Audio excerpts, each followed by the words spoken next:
What's the sweetest revenge you've ever seen? There was a really beautiful, popular girl my friend Mike had a serious crush on. He asked her out several times but she was always busy. She never really discouraged him though, I think she liked the attention. One day Mike got a hold of 2 tickets to a sold-out U2 concert. He bought them from a friend who had to go out of town for an emergency. Mike immediately called the girl of his dreams and of course she accepted. He was thrilled and everything seemed fine. The night of the concert, they're at the arena waiting for the show to begin and she suddenly says, "Oh, I see my friend, I'll be right back." You guessed it, she never returned. Mike stayed at the seats since that's the only place she would logically look for him. When the show ended, Mike, ever the gentleman, waited for a long time so he could drive her home. But saw no sign of her. She didn't answer her phone or texts. He left feeling so hurt. By the next morning he was rightfully pissed. She called him around noon apologizing and saying she ran into her ex. She said they had a long talk and worked out a lot of stuff and lost track of time. She had actually missed the concert to go be with her ex. He accepted her apology and asked if they could try again. She accepted and told him how very nice and forgiving he was. She had underestimated him.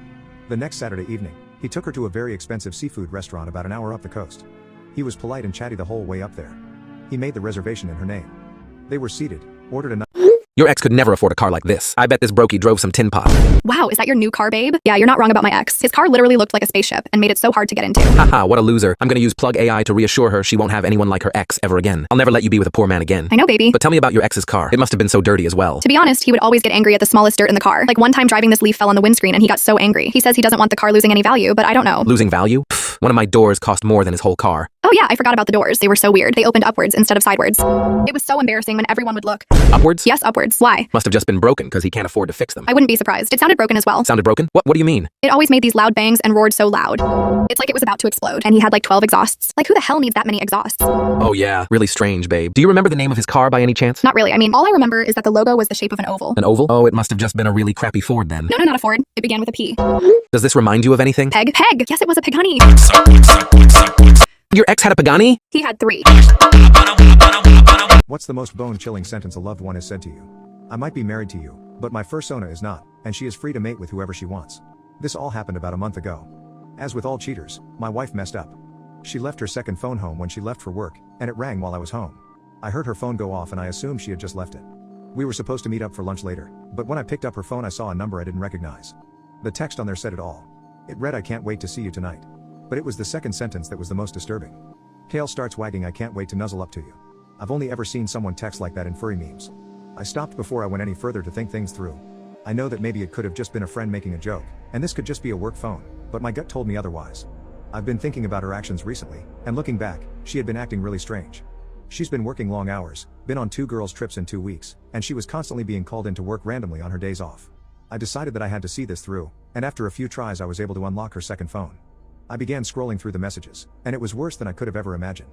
Not only was my wife entertaining numerous intimate relationships while she was married to me, she was a furry. Like a full-blown furry. I found an address and locker number for a storage unit in her notes where she hid her fursuit. There were a number of thoughts running through my mind. We had been married now for 4 years, and together for 6, so it was a real shock to find out that my wife wasn't the person I thought she was. The biggest question on my mind was why? Why hide this major detail of her life from me for our whole relationship? I certainly am not a furry and am not at all into the idea of pretending to be animals while we were intimate, but she should have at least told me. We didn't have to get married, we didn't have to be together. When she got home, I confronted her about the phone and the messages I had found. At first she was defensive, telling me, "You've totally violated my trust and invaded my privacy. You had no right to go through my messages like that." I stood my ground. "Danielle, you're having multiple affairs, and they are all furry relationships. I didn't even know you were a furry. Why be married to me if you're just going to lead this double life?" My wife responded, "I might be married to you, but my fursona is not, and she is free to mate with whoever she wants." I was floored. You understand that even when you put on the suit, your fursona is still you. When you get intimate as your fursona, it's still cheating on me. She shook her head. "I am Danielle, my fursona is Tame Paw, which you would know if you were a good husband who actually cared about me and my needs. When I'm Tame Paw, I'm not cheating on you because only Danielle is married to you." I couldn't believe it. I had dedicated the last 6 years of my life to this woman. I honestly couldn't handle it all. I just walked out. I don't know what to do now. I can't possibly continue my relationship with her as is, but I don't want to throw away everything we've built together. The thought of starting all over again is terrifying. But so is the thought of her mating with some weirdo in a fursuit she calls Nightfur. I didn't mean to swipe you. Unmatch me, please. We are not going on a date. Geez, why so rude? You are nowhere near hot enough to be this much of a Wow, you really want to go there? You obviously liked how I looked. We wouldn't have matched otherwise. Smart. God, I didn't ask you out. Would have definitely regretted it. Would have ended up spending like $1,000 since your big would have ordered the entire menu. This you? Yeah, and? I was about to go in on you. But you know what? Actually, I won't. It looks like you got a lot on your mind right now. Are you in some kind of fitness protection program? You're built like a bowling ball that comes with a guaranteed strike every time. It would cost me $50 to Uber from your eyebrows to your hairline. Your forehead is so massive, insults never go over your head. At least you'll never go broke, though. You can always sell advertisements on that big forehead of yours. Billboard head up. I'd be mad too if I weighed 300 pounds. I know 5 people, and you're 4 of them. You're like 5'6", and your forehead is 5 foot. And you're like 5'6", horizontally. When you go to an all-you-can-eat buffet, other customers go missing. You're built like Snorlax, but 10 times bigger. Call the Europeans back. It seems there's a whole continent that they haven't discovered yet. It's like your entire face is on your chin. You could power a whole neighborhood if you attached a solar panel to your forehead. You're not a 10 out of 10. You're a ton out of 10. When you go outside on a sunny day, everyone else experiences an eclipse. When you step on the scales, it says, 1 at a time, please.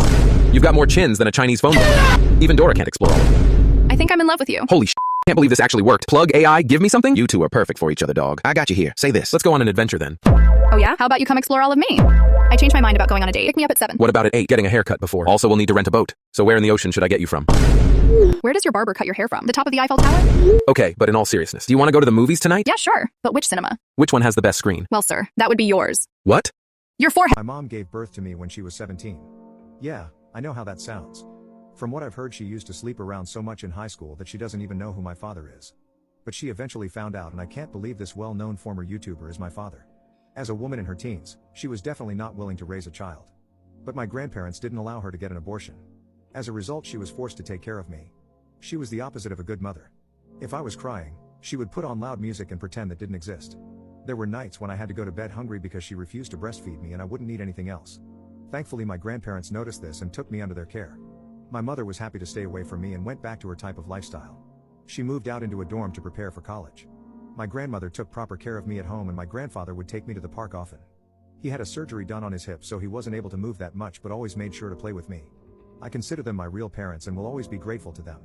When I was 4 years old, they hired a babysitter to take care of me because they had to attend a wedding. On their way back, they had a terrible accident and unfortunately didn't make it. As a kid at the time, I didn't know that my life was about to become a living hell. I cried for days and days. The house was in my mother's name, so she moved back. It's like she was happy that her parents were gone, because she began having late night parties in the house literally a week later. She became the queen of her college because she had an empty house where everyone could hang out and do substances. At that time I still wasn't over the passing of my real parents, so I would cry violently in my room.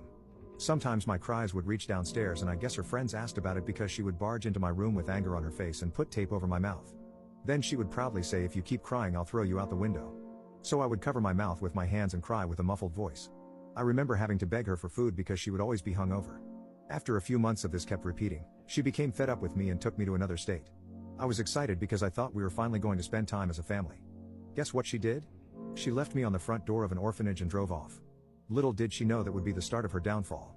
I thought I got left on the door of an orphanage, but it turns out some big African American man was taking care of me now. He gave me a cupcake and he was very nice. He introduced himself as EDP445. He told me he was going to help me get revenge on my mom by starting a.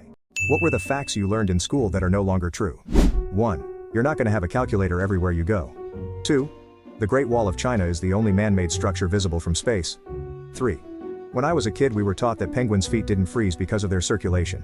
Turns out they have anti-freeze proteins in their blood that bind to ice crystals and stop them from growing, so their blood stays liquid well below 0 degrees. 4. There is a country called Czechoslovakia. 5. That 2 blue-eyed parents can't have a brown-eyed child. Apparently not only is this pure bullshit, the genetics of eye color is more complex than that. It led to a lot of kids being rejected by their real fathers before DNA testing became available. 6. I was taught in grade school that we had to know the metric system because the United States was going to adopt it like any day now. For sure. That was about 30 years ago. 7. Christopher Columbus was the first dude to discover America, and tried to bargain with the Indians but couldn't work it out because of cultural differences. 8. You're born with a set number of brain cells and that number can only diminish throughout your life. 9.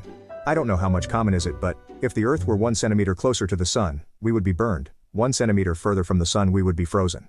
Thing. No, we wouldn't. The distance is changing all the time, during a year. 10. Pluto was a planet when I was at school.